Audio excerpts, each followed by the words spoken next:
તો આપણા આગલા સત્રમાં ગાય આધારિત ખેતી એક ગ્રામ વિકાસનું મુખ્ય અભિન્ન અંગ કહી શકાય.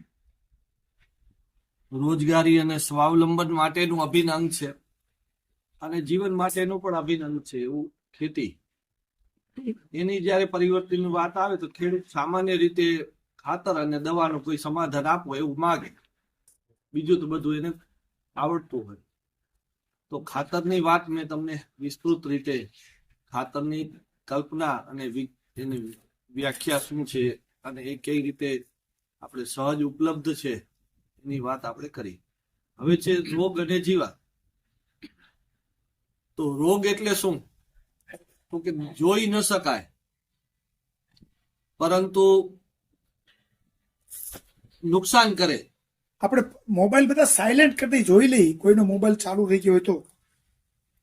રોગ અને રોગ એટલે નુકસાન થાય પણ કોણ કરે છે દેખાય નહીં. જીવાત એટલે શું? તો કે જે જોઈ શકાય એવા જીવોથી નુકસાન થાય એ જીવાતનું નુકસાન. તો રોગ છે એ વાસ્તવમાં વાયરસ અને ફંગસ અને બેક્ટેરિયા જનિક રોગો છે, જેમાં સુકારો થઈ જાય, પાંદડા સુકાઈ જાય, પાંદડામાં કાળા પીળા લાલ ડાઘા થાય, ફૂલ ખરી જાય, જમીનમાં મૂળ સુકાઈ જાય, છોડ સુકાઈ જાય. આ બધા છે એ રોગ છે. અને રોગ આવવાનું કારણ શું છે? તો કે વાયરસ ને ફંગસ ને એ તો છે જ, પણ આ વાયરસ ને ફંગસ છે એ તો આખું ક્યારે પણ એને તમે નાશ નથી કરી શકતા. આખું જગત વાયરસ ફંગસ થી બનેલું છે. આપણા શરીરની અંદર પણ બેક્ટેરિયા ને વાયરસ ને ફંગસ જ છે. તો આપણે એનાથી બચવા માટે એને મારવું એ ઉપાય નથી. એને મારો તો કેટલીક સકારાત્મક બેક્ટેરિયા, સકારાત્મક ફંગસ, ફૂગ બધું મરી જાય. તો એનાથી બચવાનો ઉપાય શું? તો એનાથી બચવાનો ઉપાય છે કે એનો ઇમ્યુનિટી પાવર આપણા શરીરનો વધારો. શરીરની અંદર કેટલાક તત્વની કમી હોય, એ તત્વની કમી જો પૂરી થાય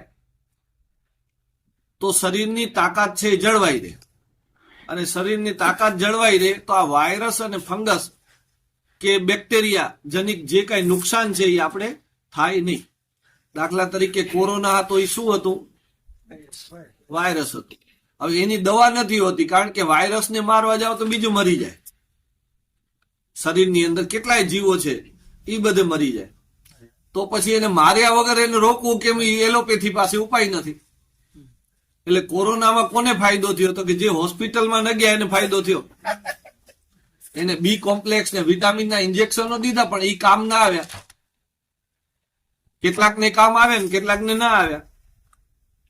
તો જેને ઉકાળા પીધા, જેને ઔષધિનું સેવન કર્યું, જેને ઘરે લઈને વૈદ્યોનું સલાહ લઈને જે કર્યું, તો એનામાં એ કોરોના છે એ ખૂબ જ સારી રીતે નિયંત્રિત થયો.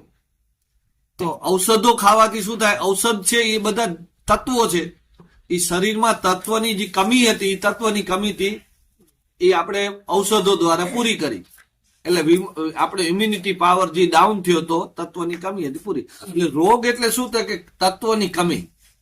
અને આ અત્યારે ખેતરમાં સુકારો ને રોગ ને ફંગસ ને વધતા જાય છે. એનું કારણ શું છે? તો કે આપણે 3 જ તત્વો નાખીએ છીએ. NPK નાખીએ છીએ, બાકી સૂક્ષ્મ તત્વ નાખતા નથી. એ સૂક્ષ્મ તત્વની જે શરીરમાં ઉણપ છે છોડના, એને કારણે વાયરસ પ્રભાવિત થાય છે. આજે તમે ટેસ્ટ કરાવશો તો તમારા શરીરમાં કોરોના વાયરસ હશે જ, પણ તમારી ઇમ્યુનિટી છે કાંઈ નહીં કરે. તમારામાં મેલેરિયા હશે જ. જે જંતુઓ અત્યારે એક વખત આપણામાં વાતાવરણમાં આવ્યા એ આપણા શરીરમાં પ્રવેશી જાય. પણ એ નુકસાન ક્યારે કરે કે તમે એકદમ થાકી ગયા હો, કેટલાક દિવસ ભૂખ્યા રહ્યા હો, તમે કોઈ પણ રીતે કમજોર થાવ ને ત્યારે એ વાયરસ તમને પ્રભાવિત તાવ આવે. મિશ્ર ઋતુ થતી હોય, એના કારણે વાતાવરણથી શરીર નબળું પડે તો એનામાં વાયરસ કામ કરે. તો વાયરસને એ ફંગસને એને બચવા માટે એની કોઈ દવા નથી. એની એક જ દવા છે કે આપણી તંદુરસ્તીને જાળવી રાખવી. અને આપણા વડીલો છે એ બીમાર નથી પડતા, એની તંદુરસ્તી જળવાય છે. અને નાના છોકરાની તંદુરસ્તી નથી જળવાતી. કેમ? તો કોઈ પણ માણસનું શરીર છે ને એ બને 30 વર્ષ સુધી બને.